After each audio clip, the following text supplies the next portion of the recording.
عوام کی جو طاقت ہے اس کے حکومت اس کے بنیاد پر چاہتے تھے حکومت بنے، اور وہ 17 سیٹوں والوں کو لے آئے، تو صاف ظاہر یہ ساری صورتحال پیدا ہو گئی۔ یا اس سے پہلے بھی جو ایون حکومت گئی بھی تو وہ ذاتی دو شخصیات تھی، ان کا آپس میں جناب کلیش ہوا، پرسنالٹی کلیش، اور پھر عمران خان کی حکومت تک چلی گئی۔ اور عمران خان اس قسم کا بندہ نہیں ہے کہ وہ جناب کو جھک جائے، تھوڑی سی منت ترلا کر لے، یہ معاملات کو سمجھ لے۔ اس نے پھر قربانی اپنی جناب اپنی نہ صرف پارٹی کی، اپنے خاندان کی، اپنی زندگی کی، سب کچھ اس نے قربان دو پر لگا دیا، اور ماننے کے لیے اس بن اب ٹل نو تیار نہیں ہے۔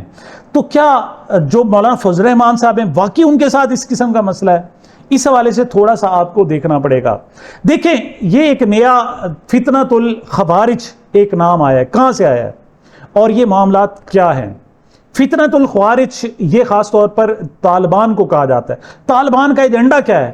طالبان کا ایجنڈا یہ ہے کہ ہم نے روس کو شکست دی، ہم نے امریکہ کو افغانستان میں شکست دی، اور اس کے بعد ہم نے یہ اسلامی امارات اسلامیہ افغانستان بنائی۔ لیکن ان کے خیال میں یہ امارات افغانیہ تک محدود نہیں ہے، بلکہ یہ تو جناب پوری دنیا پر حکمرانی ہونی چاہیے۔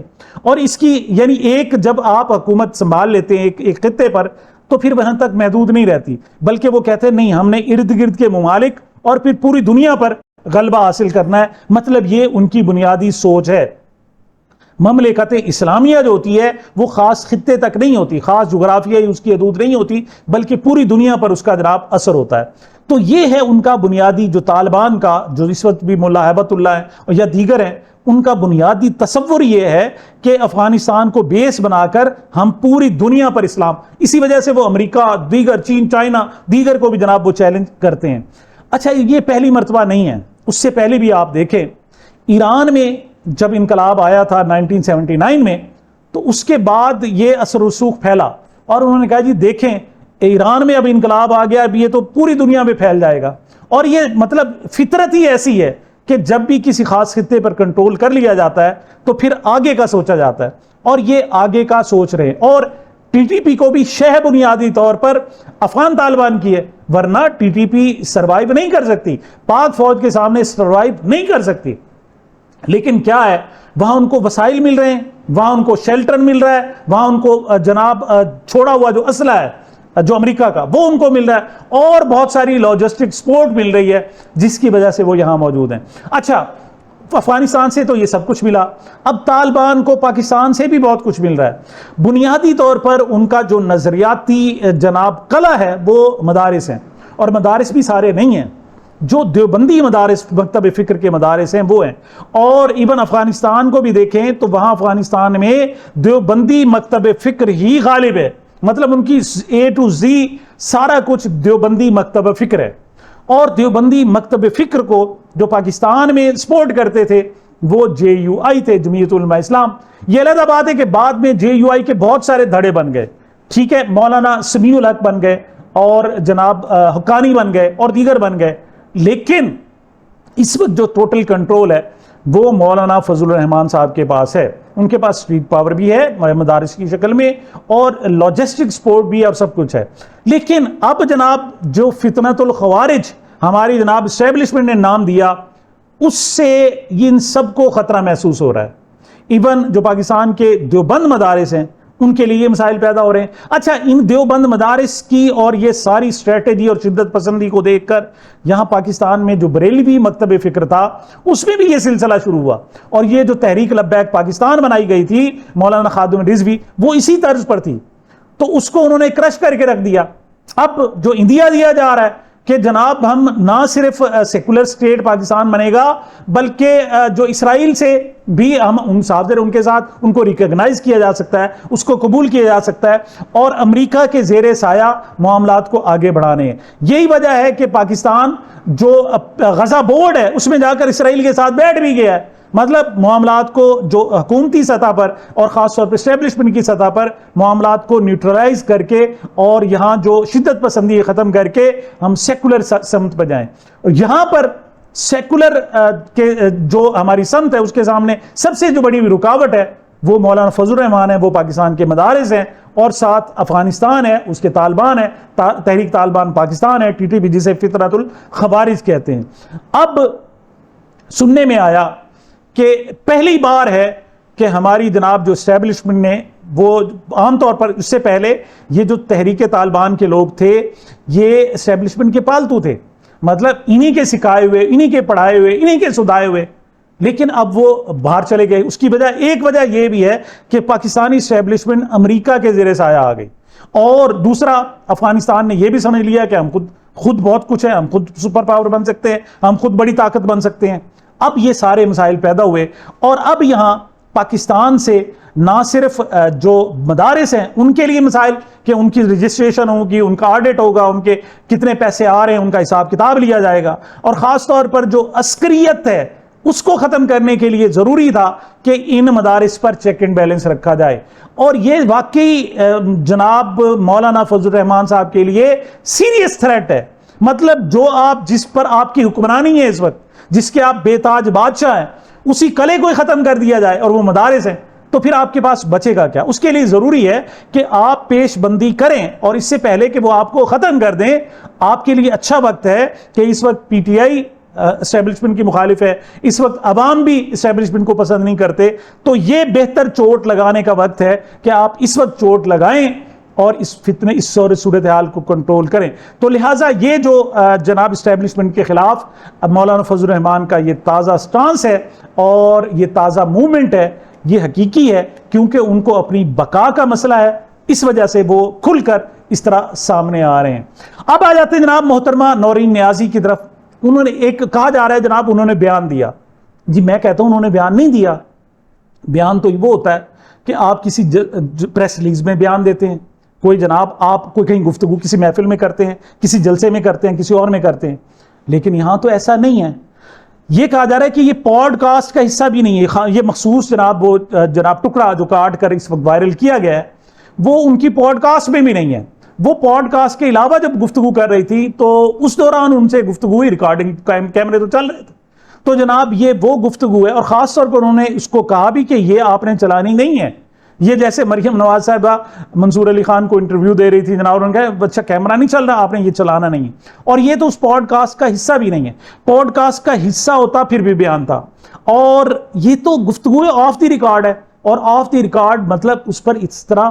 اور دوسری بات وہ کہتے ہیں جناب کہ یہ اس کو پبلکلی وائرل کس نے کیا؟ تو محترمہ نورین خانم نے تو نہیں کیا، کیونکہ انہوں نے تو کہا تھا اس پوائنٹ کو نہیں آپ نے شامل کرنا، آپ نے اسے شامل نہیں کرنا، اور اس سے منع کیا تھا۔ اب کیا وہ جو احتشام ہے جو جناب اینکر ہے کیا اس نے کیا، یا پھر احتشام کسی کے ہتھے چڑھ گیا کہ یہ چیز ہمارے پاس موجود ہے جناب اور اس کو وقت پر، اور وقت سے بہتر کیا ہو سکتا تھا کہ انہوں نے کہا جی یہاں پر فکس کرو اور ان کو بلا لیا گیا۔ مطلب اس کی لیگل کوئی حیثیت نہیں ہے۔ ہاں البتہ آپ نے نورین نیازی صاحبہ کو جناب پھٹے ہی چڑھانا ہے، آپ نے ان کو سزائیں دینی ہے، تو پھر 100 بہانے ہیں۔ اچھا ساتھ یہ بھی کہا جا رہا ہے کہ عمران خان کی بہن نورین نیازی، آپ اس کو یوں کیوں کہہ دیتے حفیظ اللہ نیازی کی اہلیہ نورین نیازی؟ کیوں؟ حفیظ اللہ نیازی صاحب تو آپ کے اپنے ہیں نا، ان کا نام نہیں لیں گے۔ اور البتہ عمران خان چونکہ آپ کے ہدف تنقید ہیں، آپ کا اس وقت نشانہ ہے، لہٰذا ان کو آپ اس طرح کر رہے ہیں۔ اور پھر جناب دوہرا سلوک کیا، مولانا فضل الرحمان صاحب کو کوئی نوٹس نہیں، اور محترمہ نورین خانم صاحبہ کو فوراً نوٹس جاری کر دیا گیا۔ اچھا یہ ان کی اپینین ہے۔ پہلی بات انہوں نے کہا کیا ہے؟ انہوں نے کہا ہے جناب کہ یہ جو معرکہ حق ہے یہ جناب آپ کچھ فکس تھا اور اس کو امریکہ نے فکس کروایا۔ اس حد تک تو سارے قبول کرتے ہیں کہ جو صلح کرائی تھی وہ امریکہ نے کروائی تھی، اور اسی وجہ سے اب تک جھگڑا آ رہا ہے۔ امریکہ کہتا ہے انڈیا سے کہ آپ مانو کہ میں نے یہ صلح کرائی تھی، اور وہ ابھی تک ماننے کے لیے تیار نہیں ہے۔ لیکن یہ اس سے پہلے کی کچھ بات کرتی ہے، وہ کہتی ہے نہیں یہ جناب جان بوجھ کے ایک جھگڑا کروایا گیا، ایک معاملہ۔ اس کو سمجھنے کے لیے ایک میں مثال دیتا ہوں۔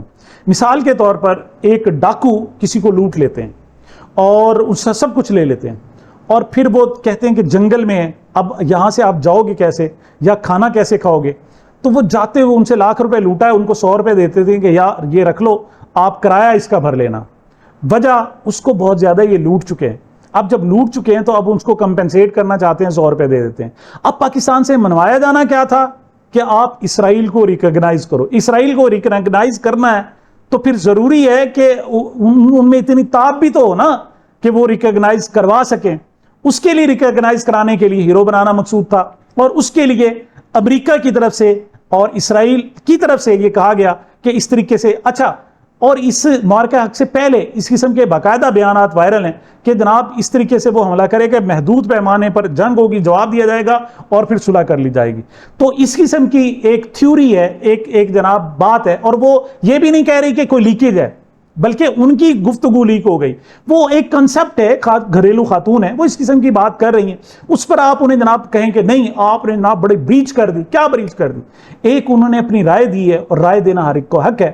ایک شخص کہتا ہے جی میں بڑا نیک ہوں، دوسرا کہتا ہے میں نہیں مانتا آپ نیک ہیں، آپ اس کا کیا بگاڑ لیں گے؟ بھائی نہیں مانتا، وہ اس کی اپنی رائے ہے، یہ بھی محترمہ کی اپنی رائے ہے۔ ہاں البتہ ان کے ساتھ آپ غصہ کرنا چاہیں، ان کو پہلے بھی آپ 300 مقدمہ کر چکے ہیں، ایک اور ہو جائے گا تو اس سے کوئی فرق نہیں پڑے گا۔ اب آتے ہیں امیر مخدوم جاوید ہاشمی صاحب، ان کے گھر پر پولیس بھیجی گئی، 12 گھنٹے ان کو ستایا گیا، ان کو نفسیاتی دباؤ میں رکھا گیا، ان کی وجہ سے ساتھ گھر کے جو 2 3 4 اور میٹر تھے وہ بھی بجلی کے اتار لکھ کر لے گئے۔ سارا دن 35 ڈالے، سینکڑوں لوگ سیکیورٹی اہلکار، ایون رینجرز بھی وہاں موجود تھے، ان کے گھر کا گھیراؤ کرتے رہے، اور رات کو 1:30 بجے ان کے گھر میں داخل ہوئے، ان کا جناب میٹر لے گئے اور ان کو ڈرایا گیا، ان سے پوچھا جاتا رہا کہ ہمارا گناہ کیا ہے، ایلیگیشن کیا ہے، انہوں نے نہیں بتایا۔ اب اگلے دن پتہ چلا جناب کہ انہوں نے بجلی چوری کری ہے۔ یہ ایسے ہی ہے جسے جناب گھاس چوری کرنے کا مقدمہ درج کیا جائے، یا سابق وزیر اعظم پر بکری چوری، بھینس چوری کا مقدمہ درج کیا جائے۔ آپ جاوید ہاشمی سے 100 اختلاف کر سکتے ہیں، لیکن ہی از دی مین آف پرنسپلز، وہ اصولوں کا بندہ ہے، دیانت دار بندہ ہے، صاف ستھرا آدمی ہے۔ میں آپ کو اپنی ایک ذاتی مثال دینا چاہوں گا۔ ہمارے ایک دوست تھے، انہوں نے جب مخدوم جاوید ہاشمی صاحب کو بلایا ایک تقریب میں، اور اس میں ان کو خاص طور پر جب آئے تو ان کا استقبال کیا گیا۔ وہ جس جگہ سے انہوں نے خطاب کرنا تھا، بیٹھنا تھا، اس سے کافی دور، مطلب 1 ایکڑ دور ان کا آ کر استقبال کیا گیا، اور کچھ آتش بازی یا مطلب ملتان میں معمول ہے، اور آج سے کوئی 8-10 سال پہلے، 15 سال پہلے تو یہ بڑا مطلب روٹین کی بات تھی کہ رات کو کوئی بھی فنکشن ہوتا تو اس پر آتش بازی کی جاتی تھی۔ تو مخدوم جاوید ہاشمی صاحب جب آئے تو ان کے لیے آتش بازی کا اہتمام کیا گیا، نعرے لگائے گئے اور آتش بازی چھوڑی۔ اچھا، جو ہی آتش بازی شروع کی، مخدوم جاوید ہاشمی ایک دم الرٹ ہو گئے، انہوں نے کہا یہ کیا کر رہے ہو، اس کو بند کرو۔ اچھا، وہ نعرے لگا رہے تھے لیکن وہ پہلے تو آہستہ آہستہ کہتے، پھر وہ شدید ہو گئے، انہوں نے کہا جی اس کو بند کرو۔ اچھا، منتظم جو تھے وہ بھی خاصے پریشان ہو گئے، انہوں نے کہا جی آتش بازی، انہوں نے کہا نہیں، یہ غیر قانونی ہے، اور میں اس جگہ ہرگز نہیں جاؤں گا، نہیں ٹھہروں گا جہاں کوئی بھی چھوٹے سے چھوٹا غیر قانونی کام کیا جا رہا ہو۔